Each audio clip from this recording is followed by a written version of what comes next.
It gives me great pleasure to introduce you to Karl who is Head of Health, Safety, Security and Wellbeing at Thames Water. Now, Karl has made groundbreaking change at Thames Water and is here to share the company's experience. Morning, everyone. Thanks very much for staying, actually. God, these are bright. Right, if you want to grab a seat or leave. In fact, no, don't leave. Grab a seat. And I think we've got a timer somewhere on the stage. Ah, right, yes, I can see it. Right, okay, that's counting down quite quickly.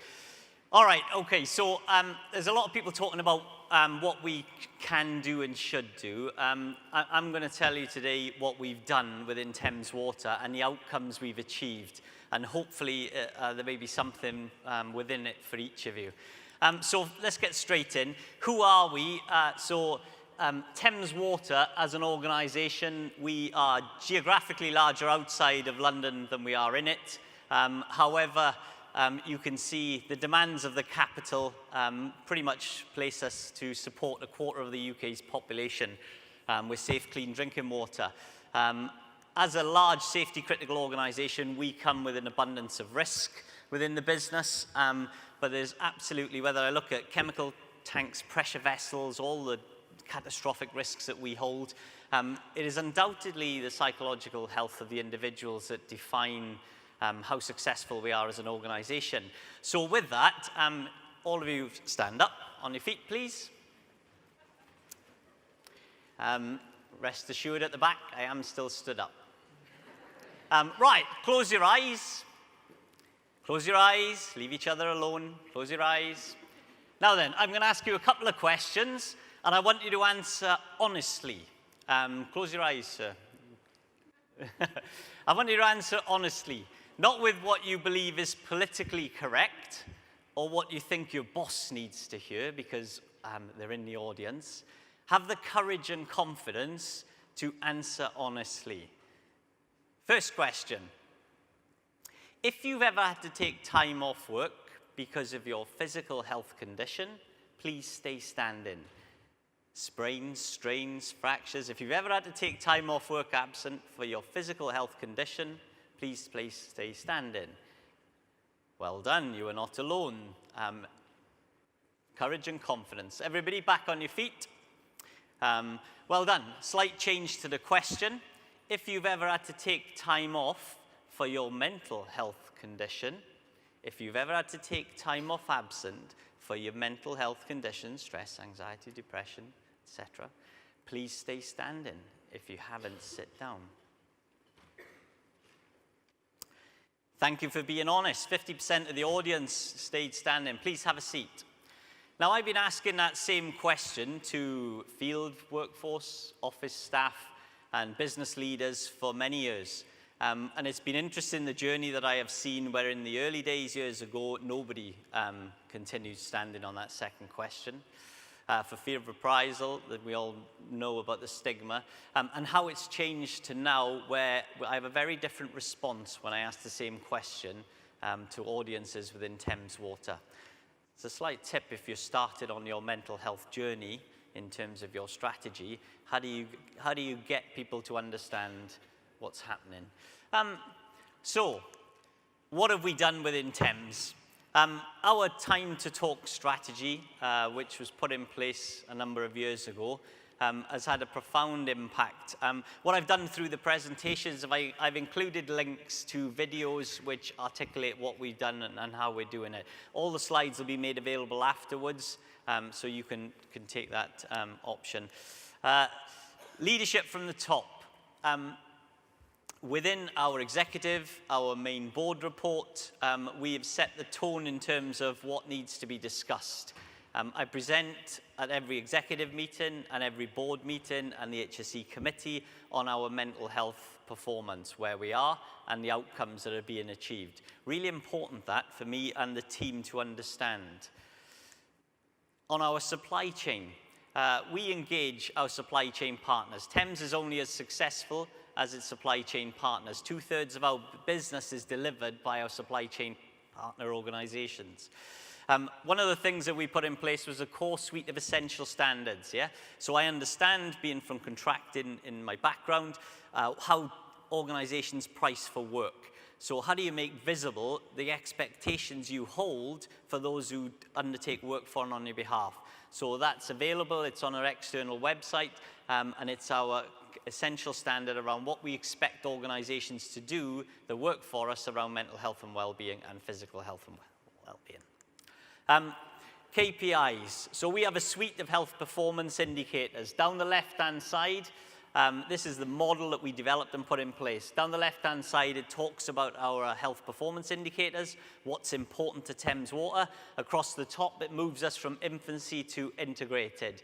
Now then, the great thing about this is any organization working for or on our behalf gets sight of this, can score themselves against it, and actually understand what they potentially could do. In each one of the boxes in this model is a set of compliance statements, which are really questions, that sit behind the model to allow people to tick it and then move to the next box. It's a great way of creating visualization around both mental and physical health as to what's expected. To give you an idea, down the bottom, the very left-hand column, that's statutory compliance, yeah?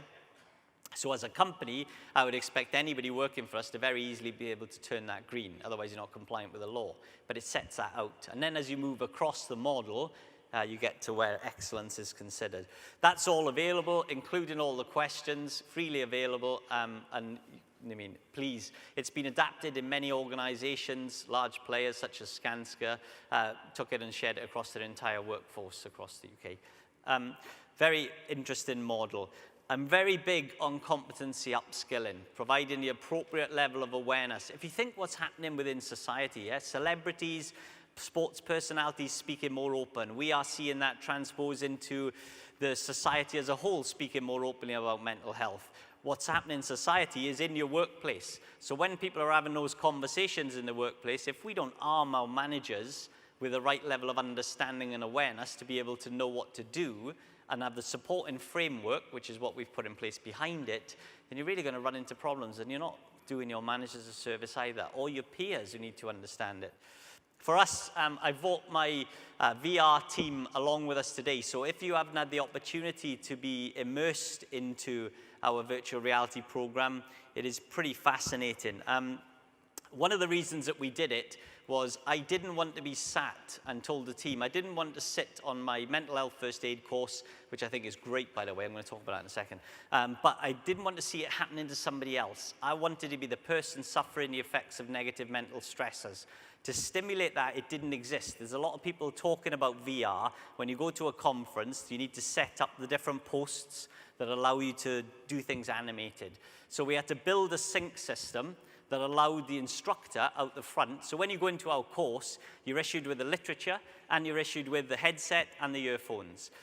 Everybody sits down and takes their position, and then the instructor's able to say to everybody on the course, okay, don your headsets, and then everybody's immersed at the same time into a scenario, comes out the other side after a couple of minutes, and the conversation is very different, yeah? It's a lot richer and deeper about what we're doing.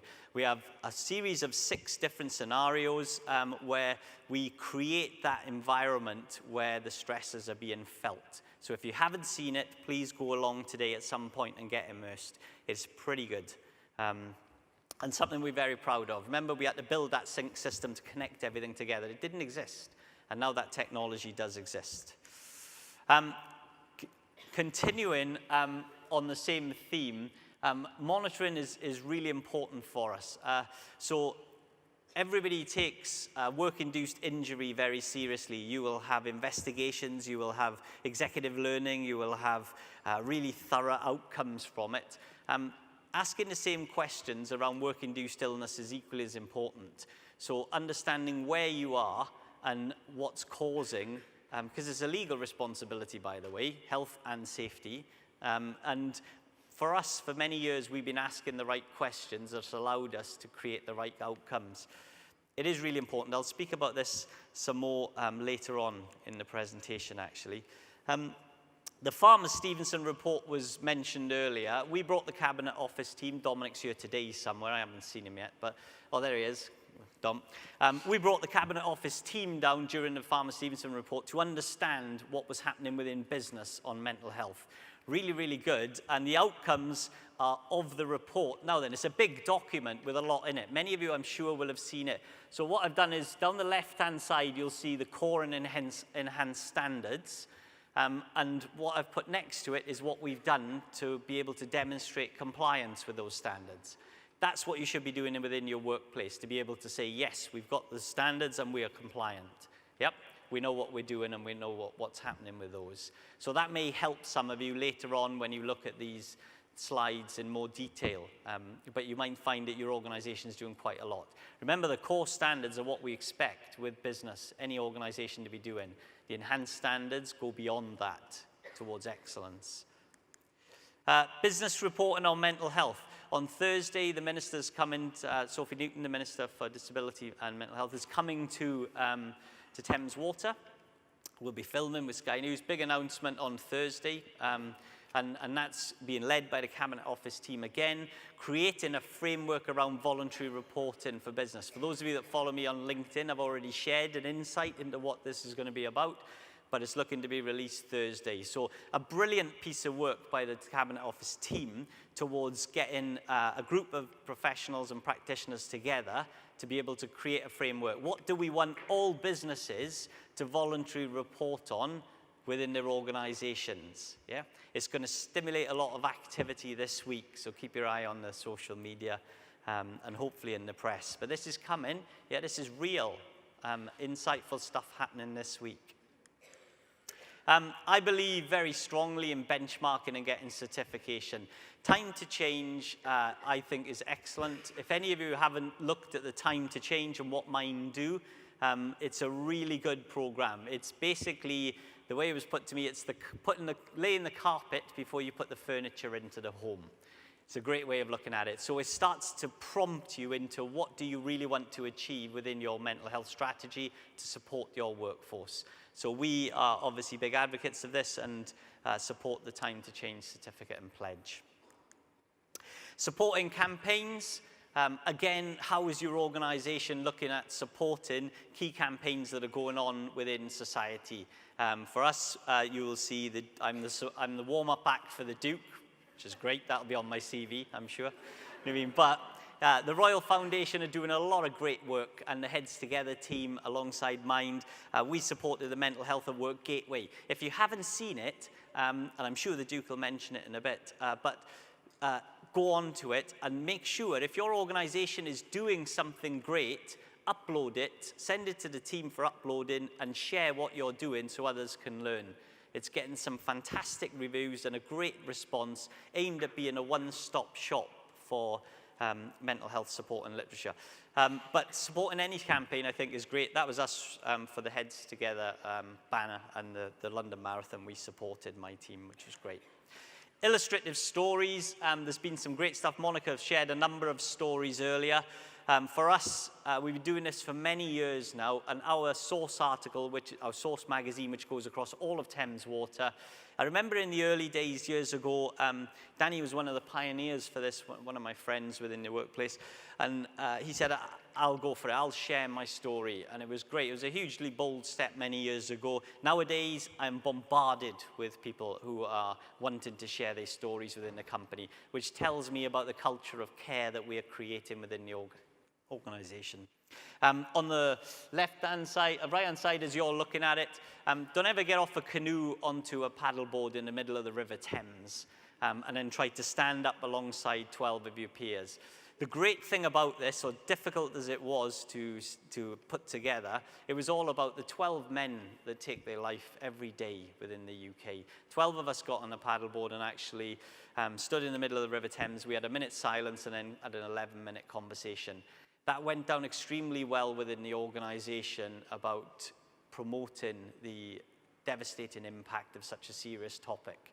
And I think aesthetically, so it's how you stimulate that, your promotional stories in the right way to get the right response. Yeah, there's lots of great examples out there.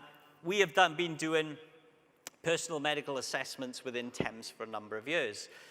5 years ago, I was sat around the executive table with my peers and said, right, we all get access to an annual personal medical assessment because we're senior managers. So does that make us more important than the receptionist downstairs or the plant fitter out on the site? Of course it doesn't.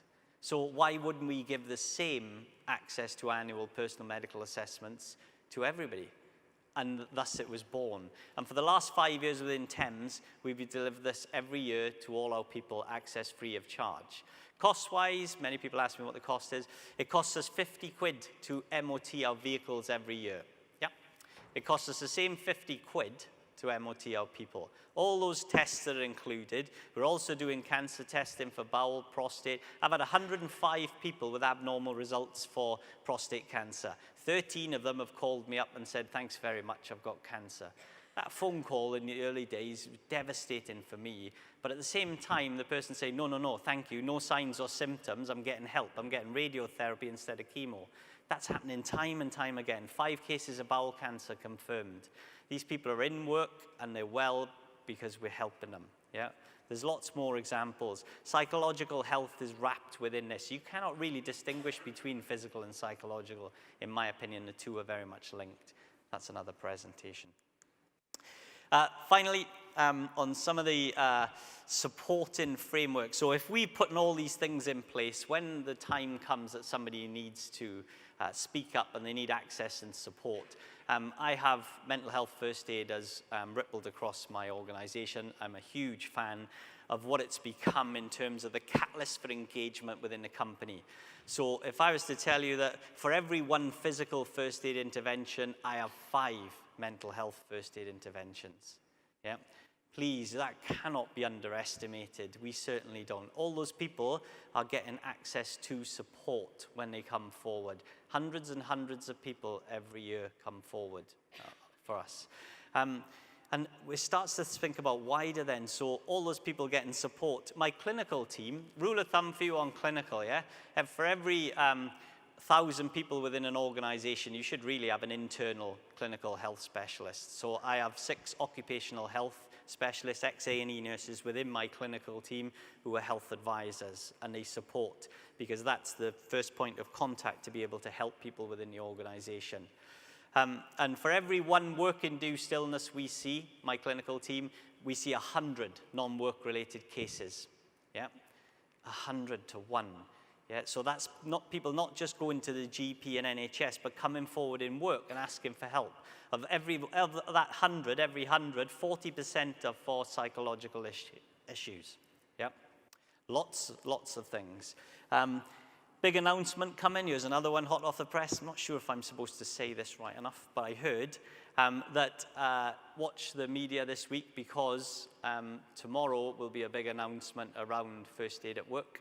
I mean, one of the big things that I'm a fan of and working with Mental Health First Aid England is getting the Health and Safety Executive to align mental and physical health, which is really, really important. So changing guidance is easier than changing law. And last about 3 or 4 weeks ago, 5 of us sat in a room and started to talk and agree the wording that would go in. This is all very, very topical at the minute, which is great. So we're having a good week at the minute, if you imagine with the amount of changes that are going to happen. So this conference comes at a very timely point for me. All right, so again, when those individuals come forward and ask for support, where do we send them? This is our dynamic step model within our EAP services. A great model that allows the right level of support to be applied to the right individual when needed. Yeah, it's a nice gauge to be able to get. The reason for putting it up here is I'm not sure what your EAP service does within your organizations. Many EAPs within companies are dormant. Yeah, they're not used effectively. And this is opportunity for those of you who are in HR, health and safety, to actually go in and ask the right questions and say, how many people do we get referred? What are we doing around our strategy? Yep, if you want any advice on that, please drop us a note. And finally, for me, stimulating the right response.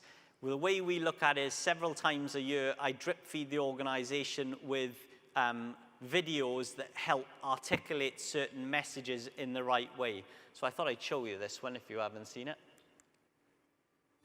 Turn it up, guys.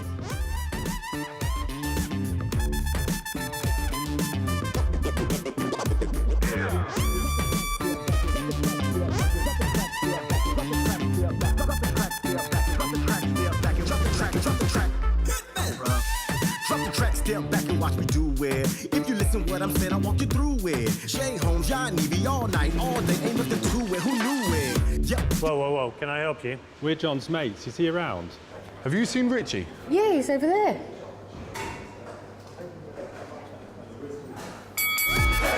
All right, John? Oh, you're all right, lads. Why don't you have a sit down, mate? 1 in 4 of us will fight mental health problems this year. You can do this, John. We're with you. We just thought we would ask you how you're doing. Having a colleague in your corner can make all the difference. Yeah, mate, we're with you. So if your colleague's acting differently, step in and support them. At Thames Water, we have a responsibility to keep each other safe and well whilst at work. So let's look out for each other.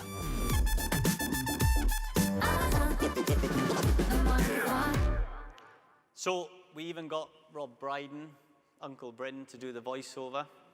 That was a joke, that was me. Keep the costs down.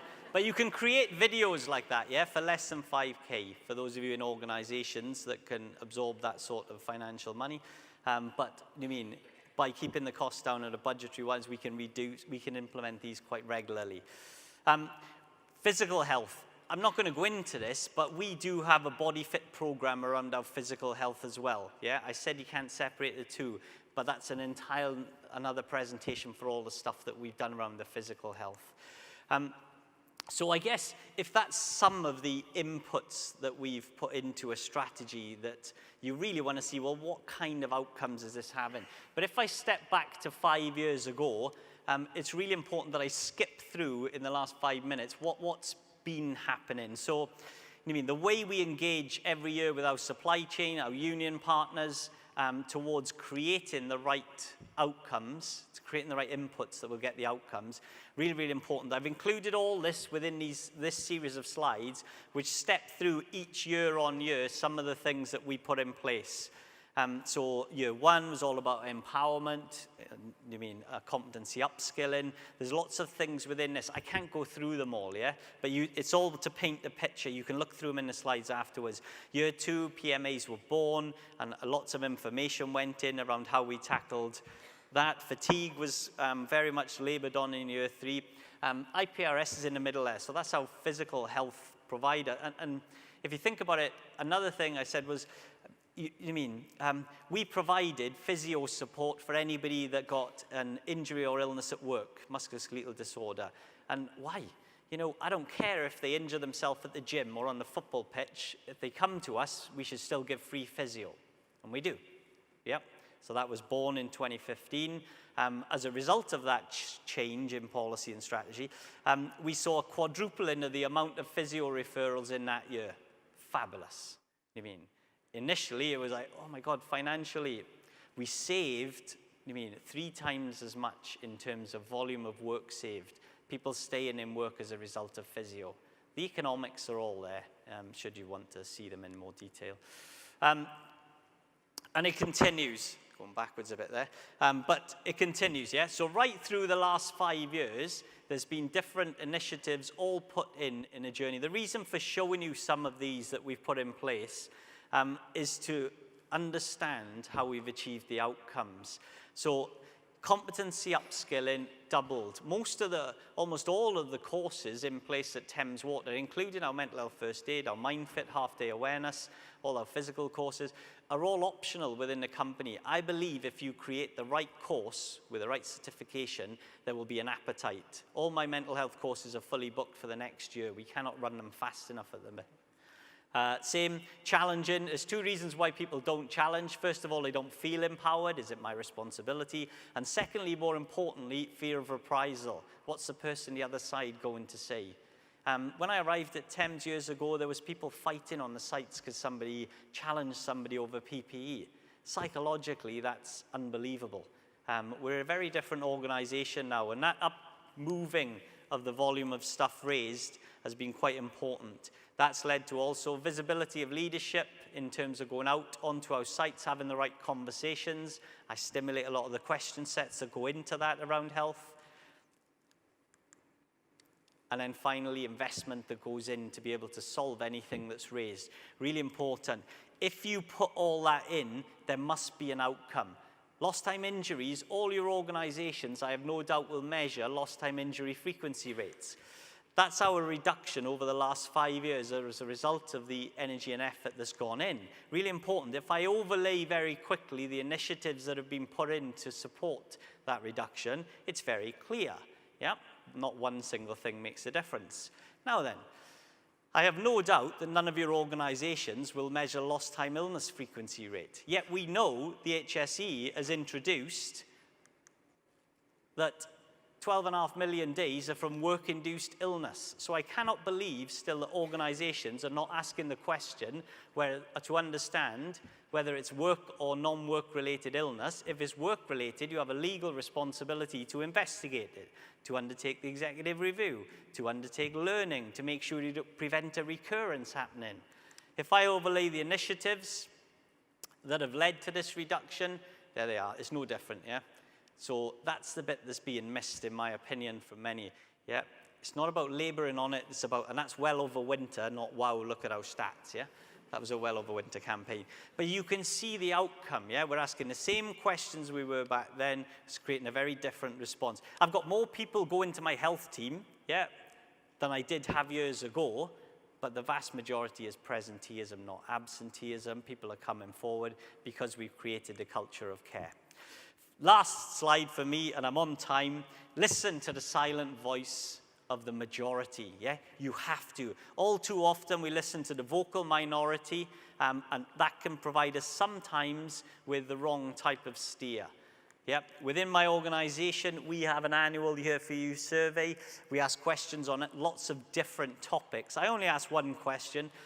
Does Thames Water take health and safety seriously? For the last 3 years in succession, it's scored top. So we can see the change. It didn't used to. We can see the change in how we've changed culture within the organisation, which has led to outcomes that are very different. And the silent majority are telling me, yeah, we're doing the right things. Keep going. Thank you.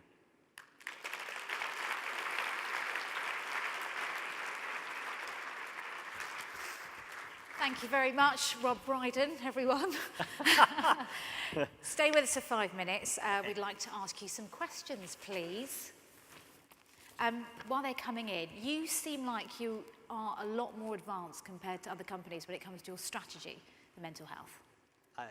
I think we've maybe been on the journey a bit sooner. Let's put it that way. I think alongside our physical and safety and injuries, we needed to do work there as well in the company, but it was natural to say, well, we can't, health and safety are kind of go together. A lot of the time, though, people see health and they just distinguish physical and not the mental side, whereas we did it a lot earlier. The questions are coming in. What independent review has been undertaken to make sure what you are doing, oh, that question's disappeared, no, it's second, what you're doing is actually having a positive impact? Independent review. Well, I think the best advocates of what we're doing are the individuals who are coming forward and getting help. I'm not so sure I need an independent review for somebody to tell me what we're doing is the right thing. I think the fact that we are, identifying and people are coming forward and many people are getting help, and I mean, the independence comes from the silent majority voice that are saying, yeah, you're doing the right things here. Because that's an anonymous 5,000 poll where people are saying things are going well. So you get that from your employees? Yeah, I don't think we need an independent. What's the one thing Thames Water hasn't yet done on mental health that you would like to do next? Right. So, insights into next year's thinking. So, I had my leadership team together last month and said to them, right, and I pulled up a spare seat next to me and said, meet my virtual health advisor. And everybody was intrigued, obviously, and I said, I want somebody to tell me what you guys can't. And again, it's back to listening to the silent majority. So if you imagine the use of technology and tools nowadays, so we're at the minute creating if you imagine my management system and all the questions that get asked by the individuals working out on their own or in the offices, if they can't pick up the phone and speak to a health professional or an advisor, then what are they asking? They're going to go to the management system. They're going to say, right, okay, I need some advice on this area. Yeah, so almost like Siri for health and safety. And I want to know through the artificial intelligence what everybody's asking. And that should be able to inform me what the people are saying, which my team might not get sight of. It's really interesting the way you're using technology, VR, AI to do that. Yep. What do you see as the tipping point with mental health culture change? We keep talking about culture change in workplaces across the UK. What will be a sign of this? I think legal change. Okay. And it sounds strange, but remember, law follows industry and industry follows society. So we have got the voice in society speaking about this more and more openly. Lo and behold, that is affecting industry, and businesses are working harder around supporting their people. And now we're starting to see with some of the things I've just gone through in the presentation around, you know, the Cabinet Office doing the great stuff and shaping what's going to go in front of the ministers. And then you've got the campaigners like Mental Health First Aid England, and the HSE is. I had dinner with the chairman from HSE just last week, very up for making sure the right level of support was in place for UK-wide PLC.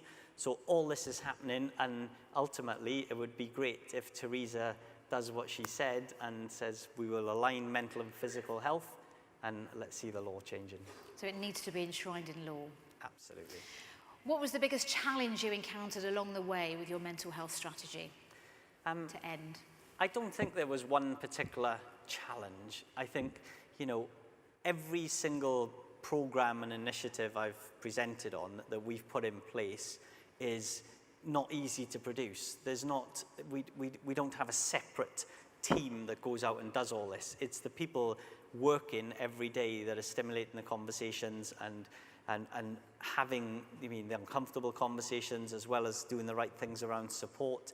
And I think all that has been challenging, to be honest, but you can't question the outcomes that we are seeing. It's fantastic. Thank you, and it's great to see the work that you are doing. It really is great. And following on from Karl's talk, there is a VR session taking place right now in Experiential 2. It's time to take a break. Please be back promptly at 11:15 as we welcome His Royal Highness the Duke of Cambridge. And for now, please thank you to Karl Simmons. Thank you very much. Thank you.